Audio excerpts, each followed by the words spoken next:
Ngày hôm đó là chuyến tàu định mệnh của tôi. Con tàu bị tai nạn và tôi buộc phải sinh tồn. Và tôi đã trải qua cuộc phiêu lưu kỳ ảo mà mình không thể tưởng tượng được. Tôi sẽ kể cho các bạn nghe về cuộc hành trình 100 ngày trên biển mà tôi đã trải qua.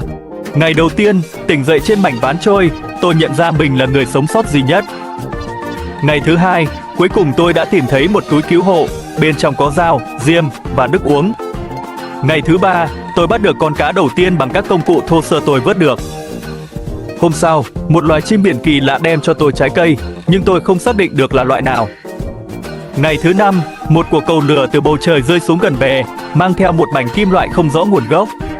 Ngày thứ sáu, tôi tìm ra mảnh kim loại đó và phát hiện nó có khả năng tạo ra lửa khi tiếp xúc với nước biển. Ngày thứ bảy trên biển, hôm nay có một con mực khổng lồ tấn công bè, nhưng tôi đã đánh bại nó và sử dụng nó làm thức ăn.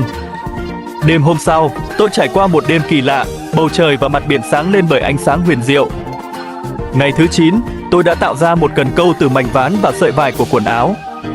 Ngày thứ 10, có một sinh vật kỳ lạ đến gần tôi làm nước biển xung quanh bắt đầu phát sáng, hình như đó là một con sứa, cũng may nó rất hiền. Ngày thứ 11, tôi lặn xuống biển và thấy một bầy cá lớn đến gần tôi, hình như chúng mang theo một vật thể lấp lánh kỳ lạ. Ngày thứ 12, hôm nay khi lũ cá rời đi, tôi đã tìm được vật thể đó và mở ra, hiển thị bản đồ dẫn đến một hòn đảo bí ẩn. Ngày thứ 13, tôi đi theo tấm bản đồ và dần dần đến một vùng đất kỳ diệu. Ngày thứ 14, theo chỉ dẫn của bản đồ, tôi lên một hòn đảo và thấy phiến đá có nhiều văn tự cổ xưa. Sau một ngày tìm kiếm, tôi tìm thấy một cánh cổng dẫn đến thế giới khác, bảo vệ bởi các bức tượng cổ xưa. Các bức tượng dường như muốn tôi bước vào cánh cổng. Ngày hôm sau tôi chuẩn bị đầy đủ và sau khi tôi đi vào tôi đã phát hiện ra một thế giới mới. Tôi đã gặp một bộ tộc cổ xưa cùng loài rồng chỉ có trong truyền thuyết. Ngày thứ 17, những người ở đây rất thân thiện. Họ đã dạy tôi cách giao tiếp với rồng và kiểm soát các yếu tố tự nhiên. Ngày thứ 18, tôi đã học được nhiều phép thuật mới và tôi đã làm bạn được với loài rồng huyền thoại. Ngày thứ 19, tôi quay trở lại thế giới cũ và chú rồng cũng muốn đi theo để khám phá thế giới của tôi. Ngày thứ 20, tôi bỗng phát hiện ra rằng mình có thể điều khiển thời tiết xung quanh chiếc bè. Ngày thứ 21, hôm nay một cơn bão lớn xuất hiện đã thử thách khả năng kiểm soát thời tiết mới của tôi. Ngày thứ 22, trong cơn bão, một tia chớp kỳ diệu đã biến bè thành một con thuyền nhỏ.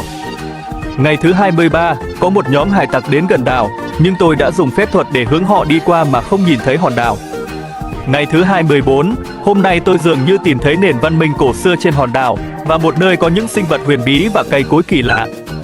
Ngày thứ 25, hòn đảo chứa một hồ nước có vẻ như khả năng của nó là chữa lành mọi vết thương, nhưng tôi không dám thử nghiệm quá mức.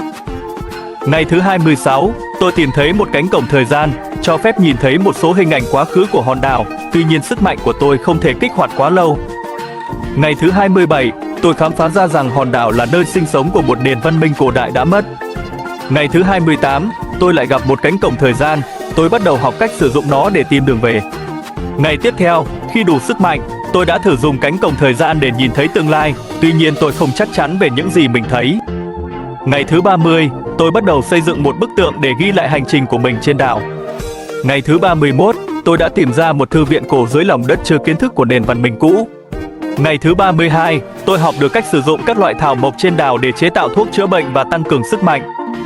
Ngày thứ 33, phát hiện ra một loài dơi có khả năng phát ra ánh sáng, tôi nghĩ có thể dùng chúng để chiếu sáng ban đêm.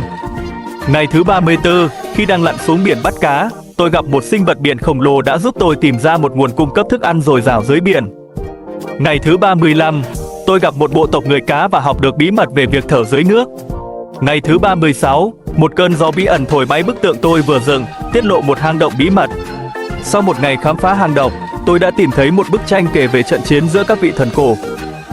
Ngày 38, tôi đã học được cách tạo ra gió và bão bằng phép thuật.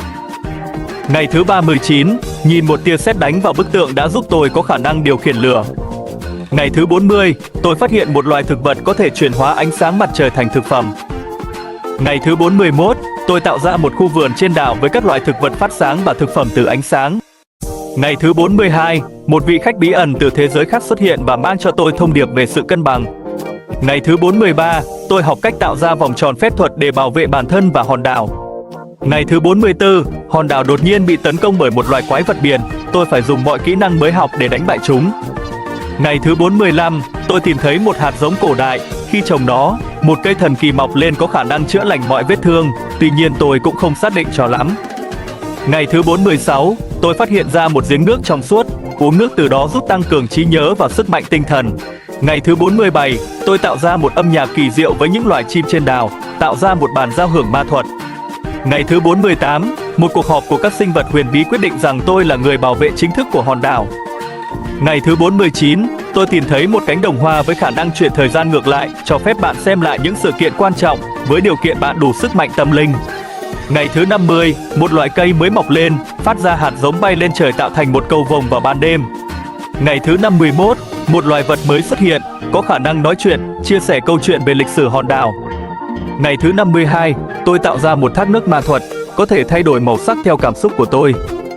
Ngày thứ 53, tôi phát hiện một hang động dưới biển chứa những bức tranh cổ kể về cuộc sống dưới đại dương. Ngày thứ 54, một loài hoa mới mọc lên, khi ngửi vào, bạn có thể thấy được những giấc mơ về tương lai. Ngày thứ 55, một loài chim cổ đại mang cho tôi một viên đá có khả năng chữa lành mọi căn bệnh. Ngày thứ 56, tôi gặp một vị thần rừng và học được cách điều khiển sự sinh trưởng của thực vật. Ngày thứ 57, một cơn bão tuyết bất ngờ ập đến, tôi sử dụng phép thuật để tạo ra một lâu đài băng. Ngày thứ 58, bằng một cách nào đó, một nhóm thám hiểm từ thế giới khác tìm đến đảo, tôi đã giúp họ hiểu về thế giới này.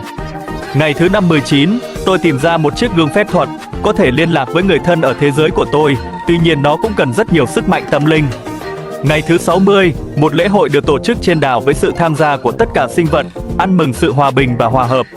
Ngày thứ 61, tôi tạo ra một quả cầu pha lê hiển thị toàn bộ vũ trụ, giúp tôi hiểu về vị trí của mình trong không gian. Ngày thứ 62, phát hiện ra một cánh cửa dẫn đến các thế giới khác, mở ra khả năng du hành giữa các thế giới, nhưng sức mạnh tâm linh của tôi chỉ đủ để đến các thế giới lân cận. Ngày thứ 63, một vị thần biển xuất hiện và dạy tôi cách sử dụng nước để tạo ra âm nhạc. Ngày thứ 64, một cuốn sách cổ mọc lên từ đất, khi mở ra, mỗi trang là một cánh cổng đến một thế giới khác, nhưng vẫn cần sức mạnh tâm linh mới đau chứ. Ngày thứ 65, tôi tổ chức một buổi hòa nhạc với tất cả sinh vật trên đảo, tạo ra một bản giao hưởng kỳ diệu. Ngày thứ 66, tôi phát hiện loài cây mới có khả năng kết nối tâm trí, cho phép mọi người trên đảo chia sẻ suy nghĩ. Ngày thứ 67, tôi phát hiện ra một ngôi sao chứa mã DNA của mọi sinh vật trên đảo giữa hồ nước trong suốt. Ngày thứ 68, một lễ hội ánh sáng được tổ chức với sự tham gia của tất cả sinh vật phát sáng trên đảo. Ngày thứ 69, hôm nay tôi tìm ra một khu vườn bí mật chứa các loại hoa có khả năng nói chuyện và chia sẻ câu chuyện về hòn đảo. Ngày thứ 70, tôi gặp một loài chim có bộ lông phản chiếu bầu trời đêm, nó đã dẫn tôi đến một ngọn núi cao. Ngày thứ 71, sau một ngày leo núi tôi đã lên đến đỉnh, tôi tìm thấy một ao nước phát sáng chứa năng lượng mạnh mẽ, giúp tôi tăng cao sức mạnh tâm linh. Ngày thứ 72, một loài cây mới mọc lên, có thể chuyển đổi khí CO2 thành linh thạch, mang lại nguồn tài nguyên quý giá. Ngày thứ 73, tôi ngủ dậy thì thấy một cuốn sách cổ xuất hiện trước mặt, khi mở ra, mỗi trang là một hình ảnh sống động về lịch sử của hòn đảo. Ngày 74, hôm nay tôi gặp một loài rùa cổ đại và học được cách làm chậm thời gian xung quanh mình. Ngày thứ 75, một cơn mưa sao băng bất ngờ xuất hiện, mỗi vì sao rơi xuống đều mang một ước nguyện. Ngày thứ 76, tôi tìm thấy một hòn đá cổ, cho phép tôi nhìn thấy mọi thứ qua lăng kính của sự thật. Ngày thứ 77, một cơn gió thần bí mang đến những hạt giống từ khắp nơi trên thế giới, làm phong phú thêm khu vườn của tôi. Ngày thứ 78, tối hôm nay, tôi được tham gia vào một điệu nhảy ma thuật với các sinh vật của rừng.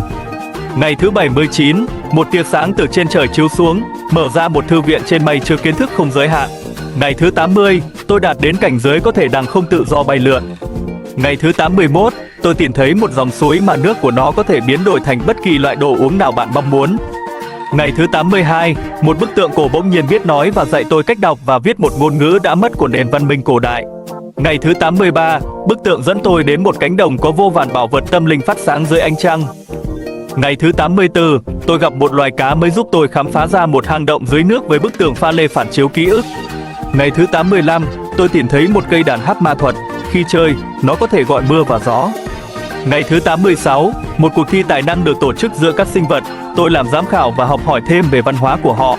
Ngày thứ 87, tôi tìm thấy một ngọn đèn cổ có khả năng thắp sáng bằng ánh sáng của các vì sao giúp chuyển hóa thành năng lượng tâm linh. Ngày 88, một bức tranh trên đá cổ xuất hiện, mỗi khi tôi chạm vào, nó hiển thị một cảnh quan khác biệt của đảo qua các thời đại. Ngày 89, một cây cầu vồng xuất hiện, kết nối hòn đảo với một thế giới song song, mang lại cơ hội giao lưu mới.